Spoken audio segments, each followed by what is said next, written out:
kind of feel like my journey's only just started. My farm is only like 5 years old, and there's so much I've got to learn. But I hope that what I've done over the last 5 years has been good and worthwhile, and there's more to come. And so I'm going to share basically my experiences at Tillingham, farming, making regenerative wine, whatever that is, we'll find out. First of all, I'll just introduce you to this wine. This is our Tillingham Qvevri Orange. I thought I'd start with a wine just to make everyone relax, me especially. And I chose this wine because it's quite indicative of like our style of winemaking at Tillingham. And so I'll talk a little bit about that first. So we take 4 different grape varieties, all aromatic grapes. We crush them up, and when we put them in clay pots buried in the ground called Qvevri, which we imported from Georgia. It's an 8,000-year-old tradition of winemaking, and something that I fell in love with because 8,000 years ago they were doing things in a really nice way, and it was a simple way in terms of the farming, like mixed gardening, vines trained over pergolas with things underneath it, livestock. It's a sustainable way of farming, a beautiful way of making wine, which is incredibly simple and didn't require a lot of interventions. The wine sort of made itself. So that sort of inspired me, and that led me to adopt this sort of Georgian winemaking technique that we've got here. So we take the whole bunches, we mill them, we steep them in the ground in their own juices while they're fermenting for 6 months, which gives it this sort of palish, pinky, golden colour. Once it's been in the ground for 6 months, we pump it out, goes back into the winery, and we bottle it after a short period of time in oak barrels, which the oak brings a softness and helps the wine age and develop in a certain way until I feel it's ready to drink. And then we bottle it, and here it is now.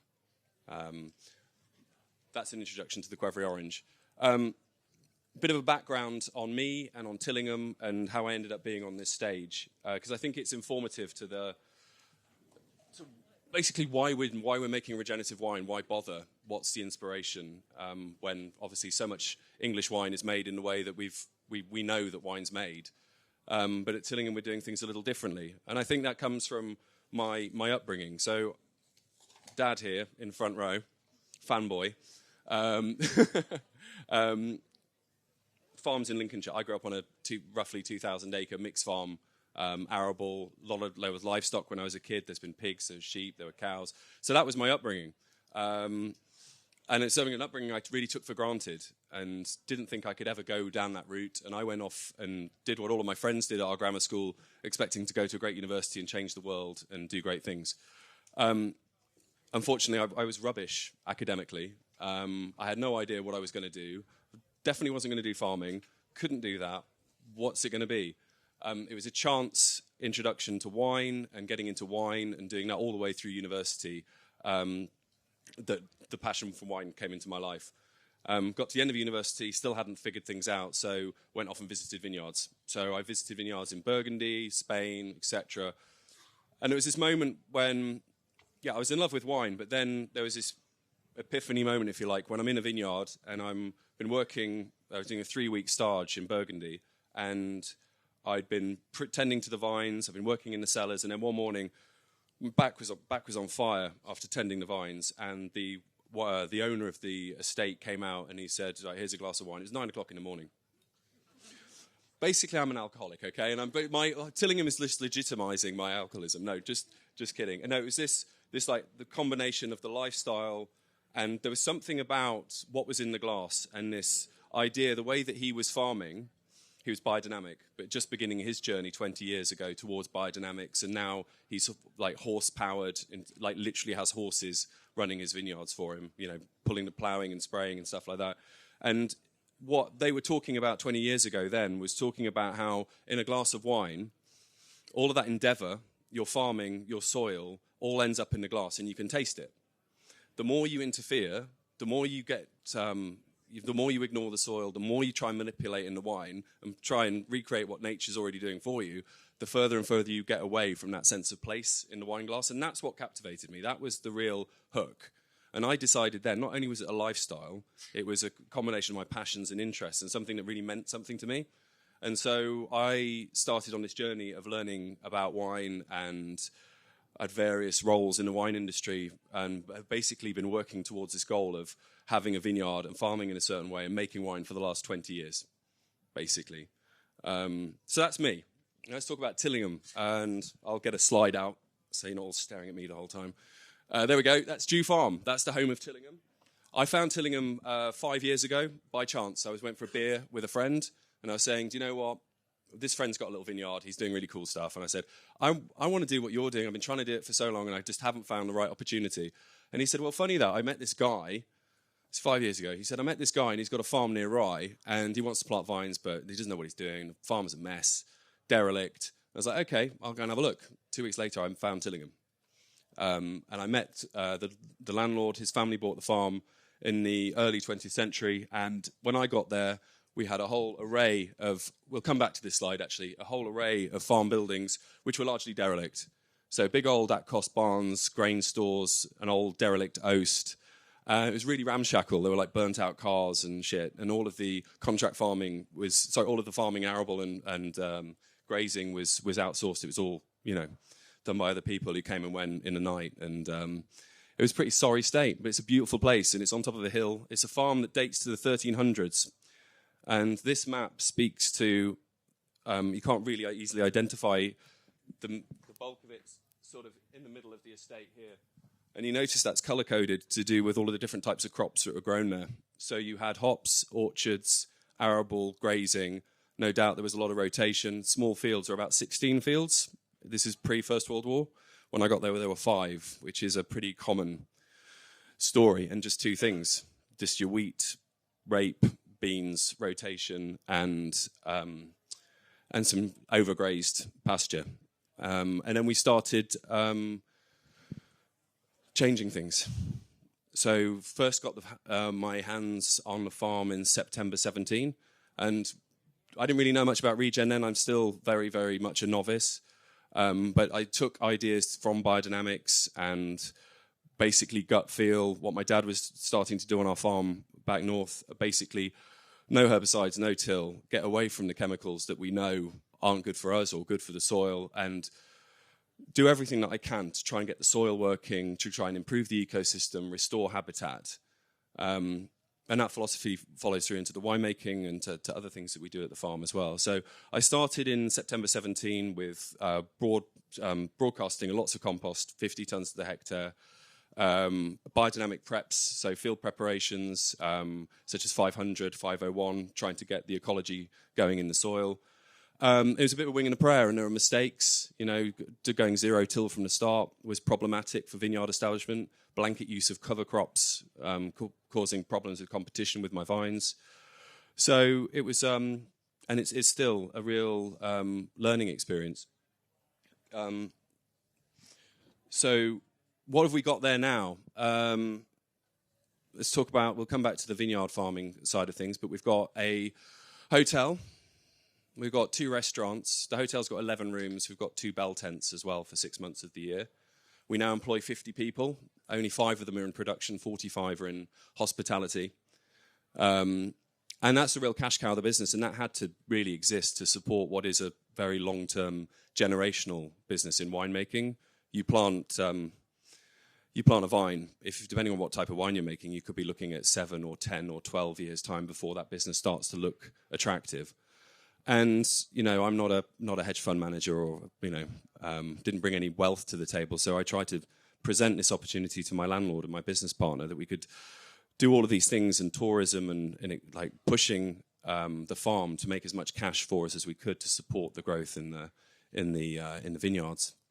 So the tourism's a big part of it, and it also speaks to the holistic approach to the farming as well. So we run sheep over the permanent pasture year-round, and then, I say we do, I have a farmer who I have an arrangement with who does the grazing for me. We take a bit of meat off him, we put it in the restaurant, but then the sheep can go into the vineyards throughout the winter for 6 months, keep the grass down, provide fertility. They end up on the menu. We have pigs as well in a small way, which we're getting into in a bigger way. Just about to have our first litter of Mangalitsa piglets, which end up on pizzas and over a wood-fired grill and all over Instagram, apparently, as well. We've also mucked around with chickens. The foxes had as much fun out of them as we did, though, sadly. So that was a bit of a learn. There's a mobile chicken hotel. So we got 45 biodynamic retired laying hens, and we put them in that converted livestock trailer with nesting boxes in it. We've got a creep feeder there that trails behind it, and a water butt, which is like a modified trailer with an IBC on it. And that, we move around the farm every 3 weeks in a new location across vineyards. And pasture provides eggs for the restaurant, and it's good for the soil. And also the chickens are all over Instagram as well.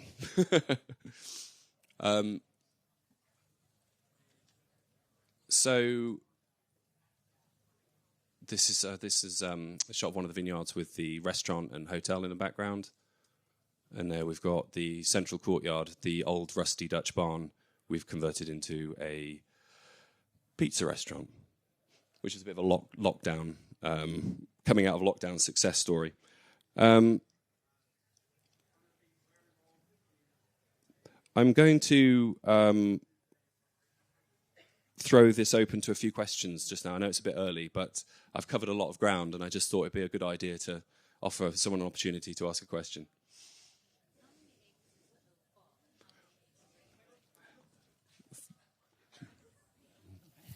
Hello. How many acres is the farm, and how many acres are you growing vines on?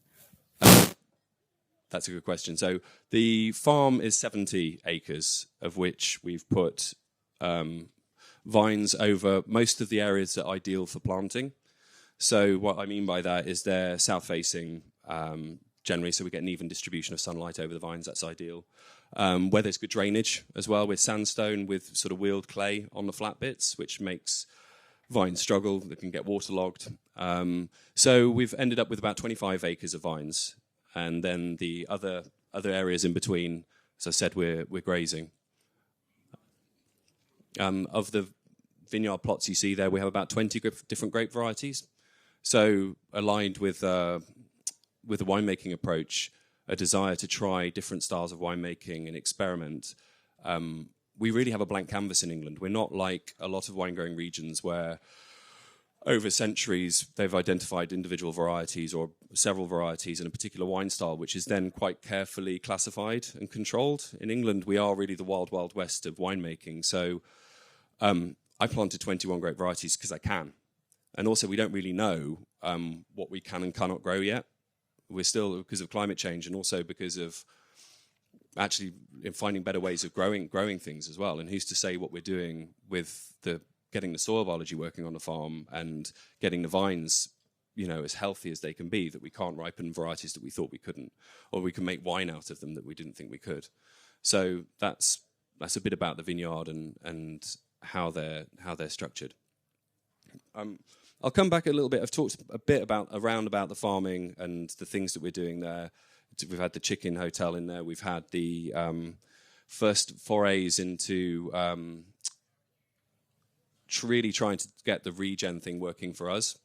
So we started Johnson Sue bioreactors over a year and a half ago, and they're about ready. We sent off the compost. What we're trying to do here is create a fungal compost. These reactors we filled with wood chip, and we left drainage channels in them so that we could create a fungally rich aerobic compost. The idea being that it came to me basically because I was sat one day outside the winery. This was probably about 2018, and I spotted, it'd been there the whole time, but I spotted this wild vine. I don't know what it is. It's still there now. It was there a long time before I got there, and it grows over lots of other bushes and shrubs and trees. And it does what a vine does in the wild. It's a creeper. It needs other structures, other trees and plants to be able to find sunlight and succeed in what it does. The soil in that environment is a very fungally dominant soil. It's a woodland soil, effectively. And I noticed that vine has never, ever needed any intervention from me or from anyone else, and it produces fruit each year. Sometimes the birds get there before I do, but that year I got there before the birds, and I made a little bit of a wine out of it, a sparkling rosé. And it just set me to thinking, and I'm looking at our vineyards, and you look at most vineyards, and you see basically monocultures. You see big fields with lines of vines. You've got herbicidal cultivation underneath, and you might have some token flowering rows, okay, which look nice, and rose bushes at the ends, which look nice. But on the whole, it's a pretty barren landscape, and it doesn't at all resemble what a vine looks like in the wild and the things that it needs. And I think they really do need a fungally dominant soil. But what we're talking about in that, what basically looks like an arable monoculture, is that there isn't that fungal life there. So we've got to do all of that we're doing with the regen and biodynamics and stuff like that to try and create those conditions in the soil for the vine to be able to have a functioning immune system and be able to access nutrition readily, rather than us trying to put it on when we think we need it, right? So this is a step that we're taking alongside the no cultivation and no herbicides and stuff to get to that point. So by filling this with wood chip, which is made by our neighbour who's a lumberjack, he dumps it for free on our headland in one of the vineyards, we can fill these reactors up. What we got out, we sent to the lab, and it did have a really good diversity of microbes in it. Arbuscular mycorrhizal fungi in particular was there in abundance. And so what we did with that, we built following YouTube videos, etc., a compost tea brewer. So that's up here. It's an IBC with an air pump on it and some hoses and stuff. And basically we put water in there, we hyperoxygenate it, and then we add molasses, fish hydrolysate, and seaweed, and then about 25 kilos of our Johnson Sioux compost. We brew that overnight, 24-hour brew, and then we decant it into this tank on the front of the tractor. And then this is a direct drill specifically for vineyards, which we've done some customization on so it can adapt to 2 different row widths that we run at the farm. And then we can drop our compost tea out of this tank, or pump it, and we've got a boom actually inside the drill. So we're putting our compost tea, we're putting the bugs and the food into the ground at the same time we're planting our cover crops. It went well. It's not succeeded everywhere, but the whole thing, the setup worked, and we're sort of against the clock and we're winging it a bit, but on the whole, it's a step in the right direction. There were mistakes with that. You know, I'm not 100% sure, like, what was the best way to establish a cover crop with a long-standing, basically 90% grass sward. You know, we ended up using a little bit of glyphosate. Should we have disked? What should we have done? I feel like my goal is to try and get from where we were when I inherited the farm to somewhere where these vines don't need my help that much. And the wine will benefit from that. And it just feels like the right way to do things. But yeah, it's been a good experience. But there's more in the tank and more to come. What else would I like to do? Get the sheep in hand, so we've got more control over the grazing. Maybe change the vineyard design eventually, so we can run sheep all year round, lift the vines up, so the sheep are doing some of the stuff that we're having to do by machine or by hand. Just keep learning, keep trying new things, because I've been thankful for advice and inspiration from so many people, and Regen Ben, who's probably here somewhere, come to the farm and give me all sorts of madcap ideas like this as well. So we'll just keep doing stuff like that, and restoring the farm to somewhere like it used to be in that map. So more historic field boundaries, more biodiversity. And I'm sure there'll always be new things after that. We don't have hops. We don't have that many orchards. I'm putting new orchards in. But the idea of even growing perennial cereals in our interrows in the vineyard's a possibility, so we could make our own beer. We're trying to be a closed loop. So we've got a vegetable garden. We're growing. We've got meat. We've got wine. Why can't we do all of the other things? I'm not saying every farm can. I think we're lucky that we've got the success of the wines behind us and an interest for people to come from all around the country and stay at our place because they want to have a good time or they're inspired by the wine or something like that. And hopefully it acts like some sort of model, and other people will take elements of what we do and make a success of it. And yeah. Another question? Anyone?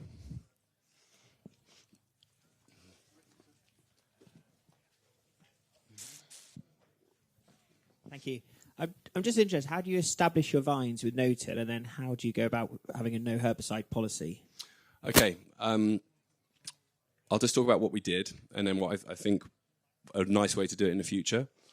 So first year, it was literally just things like daikon, vetch, mustard. It was a sort of cover crop, if you could call it that, or a pre-planting preparation of cover crops, which I thought would help given our soil type. And we've got to remember, you can't just have here's a list of things you can do and you will be regen. You've got to adapt your practice to knowing what your farm is and where it's at, what you've inherited. Because like you might have got something that's actually quite healthy, or you might have got something that's been abused. And then also if you've got like soil like we've got, it's going to be very different to what we do. It's going to be very different to what other people do. So anyway, I did that cover crop, did the compost, did the biodynamics, and then just went in with spades. So literally marked out by hand, and each vine spade in the ground, opened up. We did 10,000 vines like that. And just before we did it, we got a bigger drill in, and we drilled, just roughly drilled some other cover crops like phacelia and buckwheat and things like which would be good for biodiversity. They totally took over the vineyards. I've got this picture of me, and it felt like I was in that film, Jean de Florette, where I was like constantly trying to dig that well, and things were going wrong, and stones were landing on my head, and I'd be like trying to strim my way through cover crops about this high, and there'd be little vines in the middle of it. So that was not something I'd do again. So I manually strimmed 10 kilometers several times to try and keep the cover crops at bay. The next year I went full till. I did subsoiling and then ploughing and then power harrowing to try and create a till, because not only with the competition from cover crops a lot in the first year, but also the haven't really addressed some compaction issues. So I think the vines found it harder to take. So year 2, probably wouldn't do that again either. So I think what would I do in the future? I'd probably take more time getting the soil ready, right? Just expecting you to be able to get it ready in a year. It's not going to be enough, depending on what you've got. I'd probably do like GPS strip till, so strip tillage in just the area where the vine's going to go, potentially. And then, yeah, be cautious about when you introduce cover crops and how you get them in there. Yeah, hi.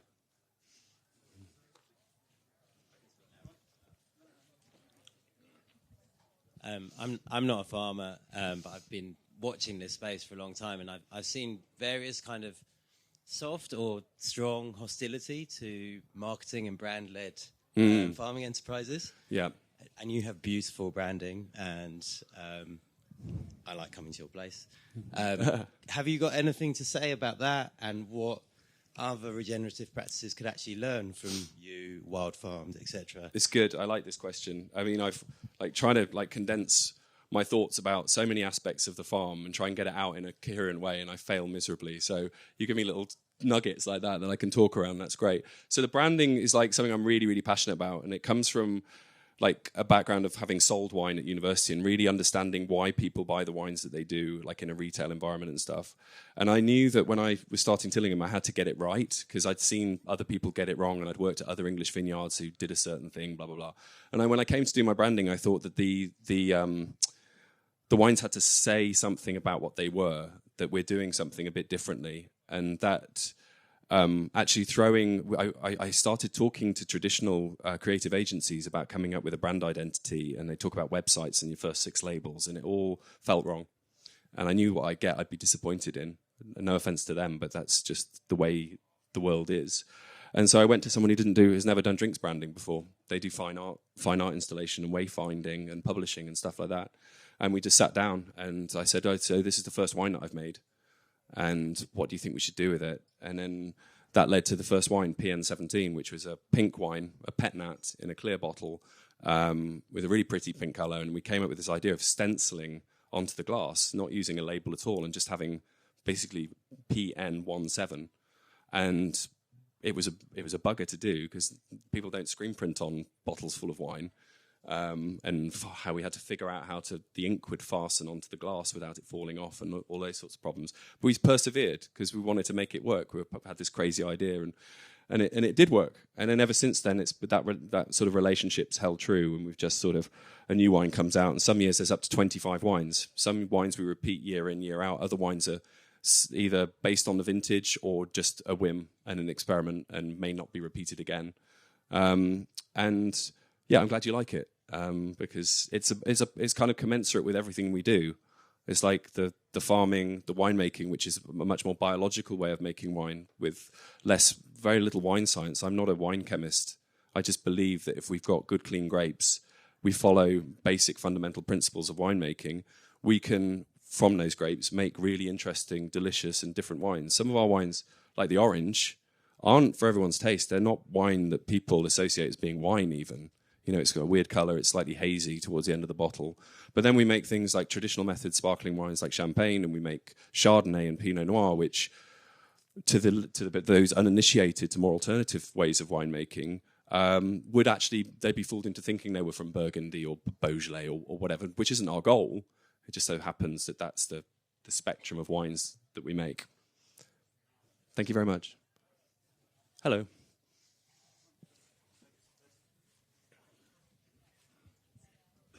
Oh. Sorry. No, you go first. I was just wondering, on your compost teas, have you got any bits that you didn't do or bits that you missed, just so you can see how it did work compared to This is an ongoing problem that I have. And it's when you've got so many plates spinning and there's so many variables across the 7 sites and the different varieties in each block, and like managing trials and controls and stuff like that is something I'm not good at. And it's a pity, because my view is that I prove the concept through the pudding, right? So you taste the pudding, and also if it works financially as well, then we're on the right track. But it would be nice to have some evidence. It would be nice to say, look, this is our soil when we got the farm. This is our soil now. And like these things worked and these things didn't. But I don't have that. Sorry. Do you have another question there?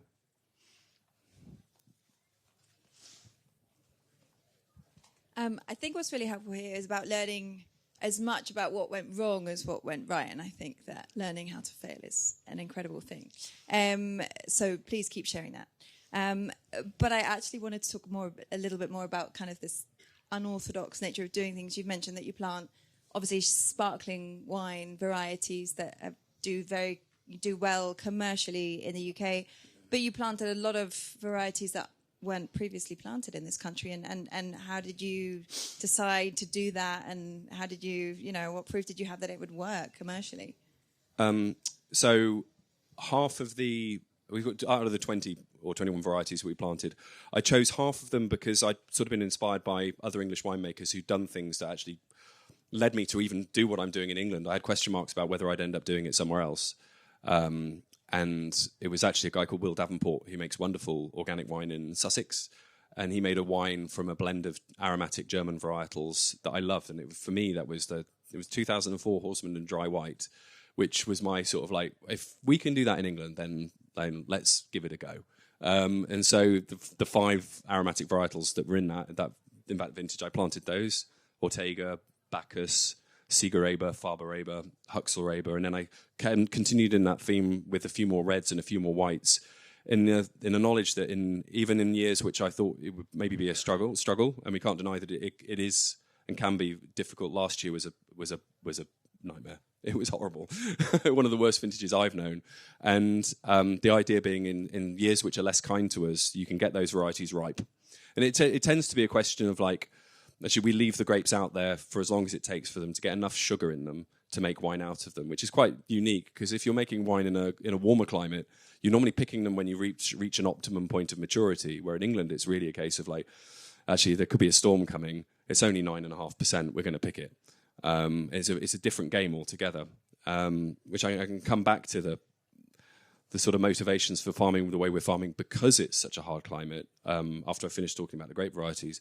So having 10 varieties which are more resilient, it's a bit like spread betting really. In a warmer year, the more exotic varieties that I've planted, which haven't been planted in the UK before, I put them in my hottest place in the vineyard, which is basically about 5 meters above sea level. It's incredibly sheltered. I know it's bloody hot down there, and I think in good years, hopefully this year, which is looking like a good year, touch wood, we'll be able to make some nice reds out of Gamay, and we'll be able to use Chenin and Trousseau, and if it's a year when it's a bit cold again, we'll just make them into a sparkling, where you need lower sugars and higher acidities, and I'm comfortable that we'll get it there or thereabouts to do that.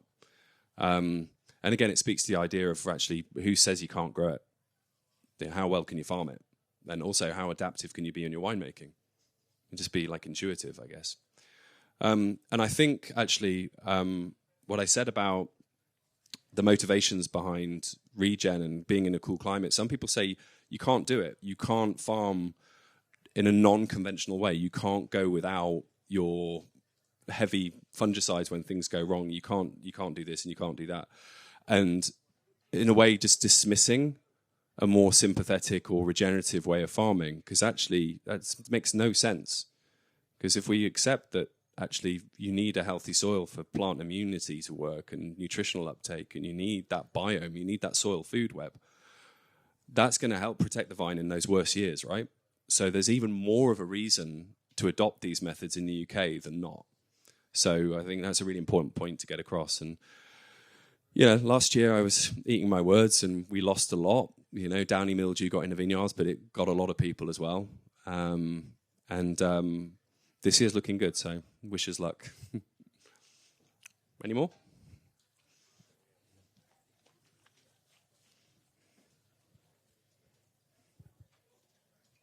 Hi, Ben.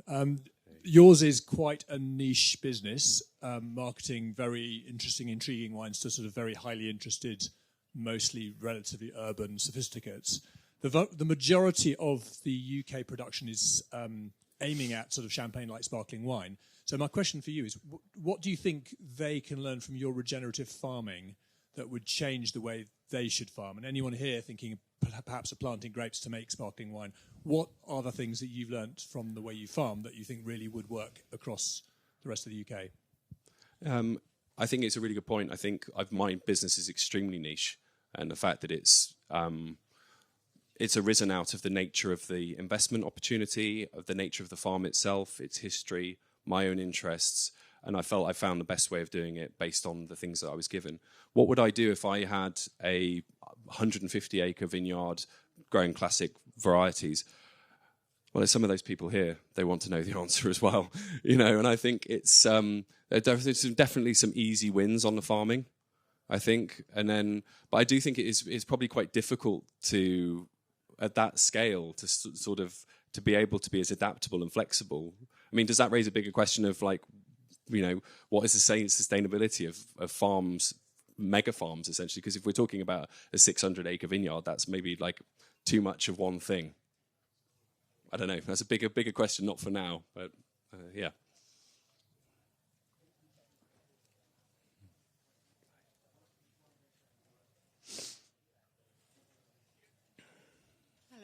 I'm just wondering how practically you manage the sheep in amongst the vines. Is it a special breed that you're using, or time of year, or how do you stop them eating the vines, basically? Well, I don't always succeed in stopping them eating the vines. Our farm is a bit of a wreck in some sense. The fencing leaves a lot to be desired. It's been pretty badly looked after over the years, so that's a bit-by-bit thing as and when we can afford it. So sometimes they don't always pay attention to electric, and they get out in the vines, and we've had a couple of instances where we've lost some shoots and stuff. So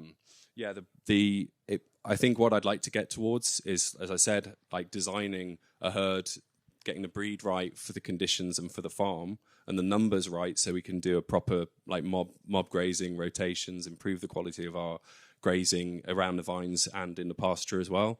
And bring that in hand. At the moment, it's a ragtaggle mob of all sorts of stuff. We've got Torwens, Texels, Jacobs, Easy Cares, South Downs, Babyface, all sorts of stuff. It's lovely to see, but not what we're probably going to end up being, I don't think.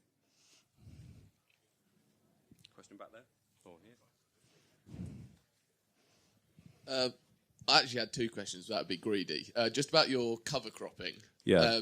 Is it generally you planted your cover crops and you've left them as a sort of a permanent sward in between the rows, or are you actually sort of timing your cover cropping for the needs and the demands of the vines, perhaps terminating one by roller crimping and then drilling a new one, or is it just a permanent sward? Well, we've in conjunction with getting the drill, we've also bought a crimper from Roller Facker. So once we get into that cycle with the cover crops, we can start mechanically crimping them. In terms of what we're growing, what we've just done now, we've kept every other row as permanent as the grass that was there, so we can traffic that. We've got a double row recycling sprayer, which is my favorite new toy. It's fantastic. Perilous to drive, but I'm getting better. And the cover crops are, we've done one high impact one in every 4 of the ones we've planted, which is lots and lots of flowers, so great for insects and great for the ecology. And then the other one's more of a utility, more permanent cover crop. To be honest, I don't really know what I should be planting. I'm sort of like listening to what other people are telling me, so I've got that to figure out.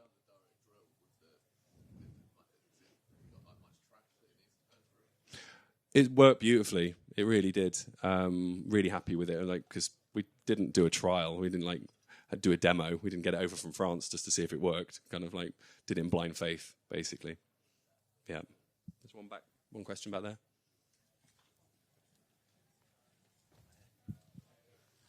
First to say that come talk to me about the fencing afterwards. I can help you with that. My question, we've heard a lot about your farming, but when we're talking about the winemaking, I hope I'm not going over something you've already discussed, but do you carry over that ethos into sort of natural wine? And I mean, is that your end game, that you want to use no sulfites and that kind of stuff? Yeah, I suppose I've danced around the winemaking bit a little bit. So I'm not sure how conversant everyone is with the ins and outs of winemaking. I mean, wine's made from grapes, right? But in a conventional setting, what you tend to do is you get grapes, you squish them. You'll generally sulfur the juice to wipe out all sorts of background microbial activity and protect the juice from oxygen. Then you'll generally settle that. You can use enzymes to speed up the settling to get clearer juice. You can then pitch yeast into the juice. You can then add nutrients for the yeast because you're using a packet strain of yeast, which tends to be very competitive and very successful at what it does. And generally it has requirements for nitrogen, etc. And your juice may need adapting for the conditions for those yeast to do a happy ferment. So you get nice, clean, fruity flavors. Then the fermentation will go on until it's done, until it's dry. You maybe inoculate with malolactic bacteria to soften the acidity. We're talking about English winemaking, conventional winemaking at the moment, and I'm talking pretty generally. There's like basically from the beginning, all the steps that you're taking to follow that sort of recipe of winemaking. They're all interventions, they're all additions, they're all fiddling around with, which I'd say you don't need to do. I understand why people do it because you get a very uniform outcome, right? You want to produce the same wine year in, year out, the same quality. Because people, when they go into a supermarket, go, I know that one. I know what it's going to taste like. Okay, but it doesn't represent necessarily the vintage. Doesn't represent what was going on that year. And so the opposite of that is sort of basically what I've been figuring out over the last 5 years. So my background was conventional winemaking. Before then, I was really inspired by drinking natural wine, low intervention wine, call it what you like, because it had that thrilling sort of energy. And sometimes they're a bit weird, but you kind of like forget about the weird ones. Just focus on the ones that you love and the producers that you love, and you know how they're farming it, and you know how they're making your wine that you're consuming. And so I started in 2017 buying in some grapes. So still buying grapes, and I made 7 different wines from 10 tons. And I tried doing no sulfur. I tried letting all of the wild yeast do their thing, and it worked. It was nerve-wracking. I didn't really believe in it because I'd not done it myself, even though other people were doing it and had been doing it for decades, or millennia, you might argue.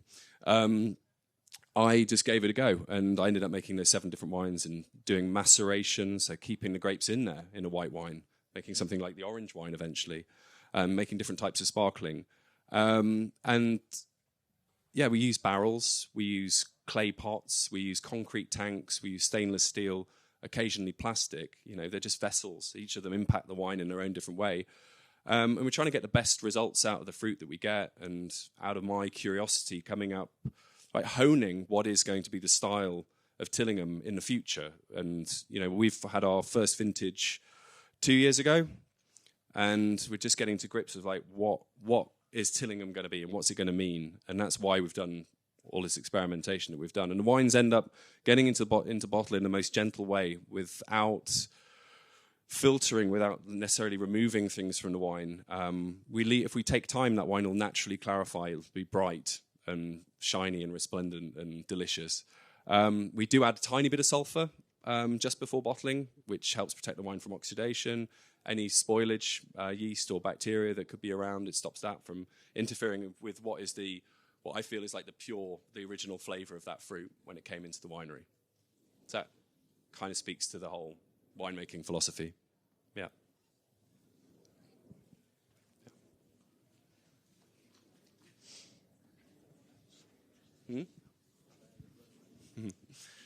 That man needs a glass of wine. Hi, sorry if you've covered this already, but I'm just wondering how the economics compares with your system compared to a conventional winery. It's like, how do your running costs compare, and can you charge a premium for your wine?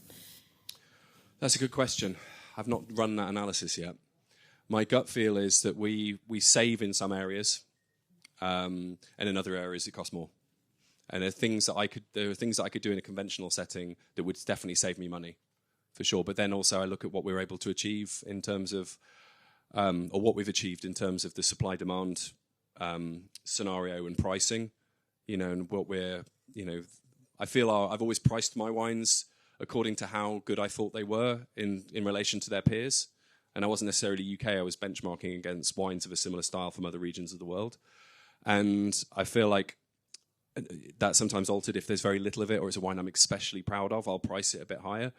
I'd never want the wines to anyone to feel like it's opportunistic or a rip-off. I mean, some people might think that, but I genuinely feel like we're offering value with the pricing that we have. And that pricing for me, for like our reds and rosés and other styles, are significantly higher than if I was farming conventionally, and I would be able to achieve, unless I spent the farm like millions on marketing to elevate the brand in that way. But the brand's based on the farming and the authenticity, and that's where the value is created in the brand.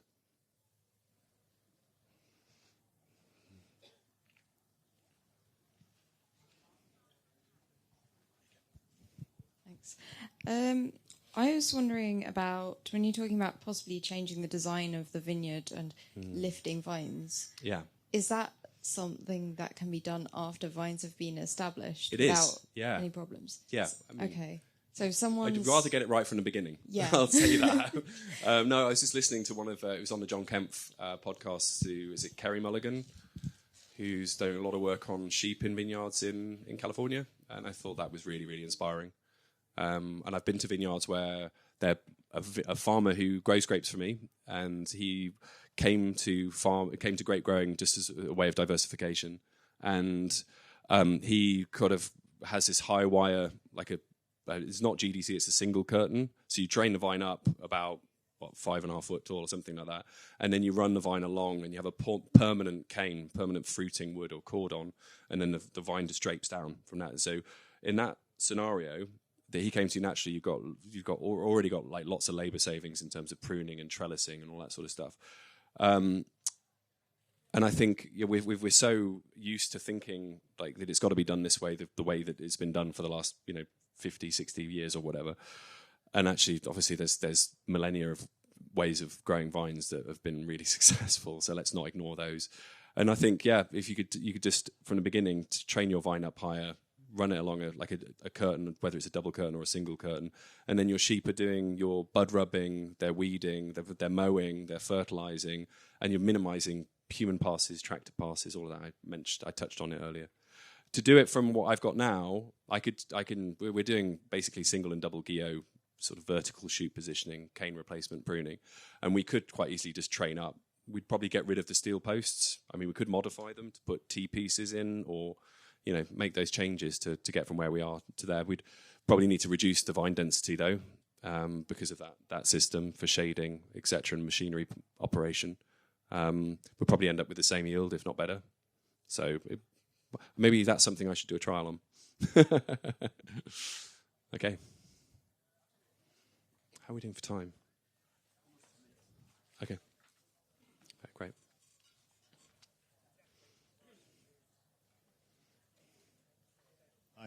How do you save your vineyard against the pests and diseases? Oh, where to start? I mean, as we have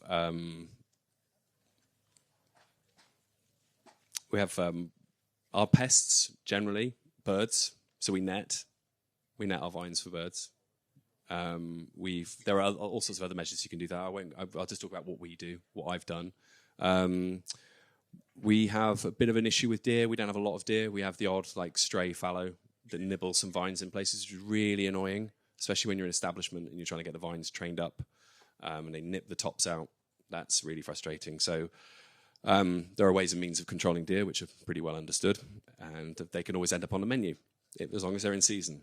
And then in terms of the fungal pressures, we have powdery mildew, downy mildew, botrytis. They're our main three that we have to worry about. And we're moving away from. We've been working under biodynamic principles and biodynamic certification for the last 2/3 years, So that prohibits us from using quite a lot of treatments. But then we're aware we've been making our own. We've tried all sorts of things. We make from the biodynamic school. We make plant-based treatments, so like nettle tea, horsetail, dandelion. We've used whey. When we first started our pizza oven, we were getting organic milk from a local dairy, making mozzarella, and then bulking the whey up in tanks, and then we were using that in our sprayer to reduce the amount of water in there. We were replacing it with whey, getting bugs out there on the vine. So systemic acquired resistance, that sort of school of thinking. And then there's all of the new biocontrols out there. So actually bugs that other people are making for us. So we're spraying those too, and figuring that out one day at a time. And if push comes to shove, you've got sulfur and copper. We've not used copper yet this year, which controls downy mildew. We've used a little bit of sulfur, but that's not something I want to use a lot of. So that's just some of the controls that we have in place. That it? Portion of your grapes do you buy in, and is the intention to be 100% homegrown? Yeah, so it's a good question. So up until first 3 or 4 years, 100% bought in. We've changed things around now, so we're moving towards fewer growers and growers who are farming in a more adopting regenerative principles. We've had organic growers in the past; they sort of come and go, and they're not very few and far between, to be honest. We're moving towards having this year 50-50, and then the goal is eventually to be 100%. We entirely control every element of how the grapes are grown, i.e. from the farm. 2 to 3 years. Yeah. One more. Yes, thank you. I'm hoping you didn't mention it yet, but I was wondering, how do you see the difference between hybrid vines and kind of the more conventional vines within your biodynamic or regenerative system? Because there is a difference in resistance, I assume, in this climate, right?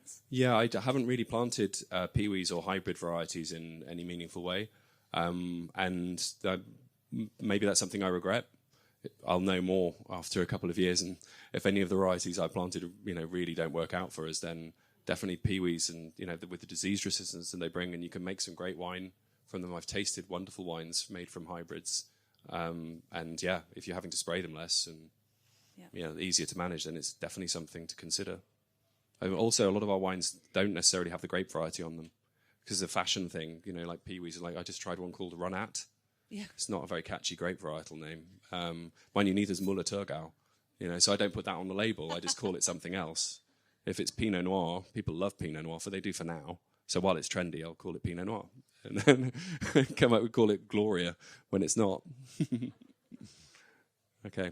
I think that's about it on the questions. Oh, one more. We'll call it.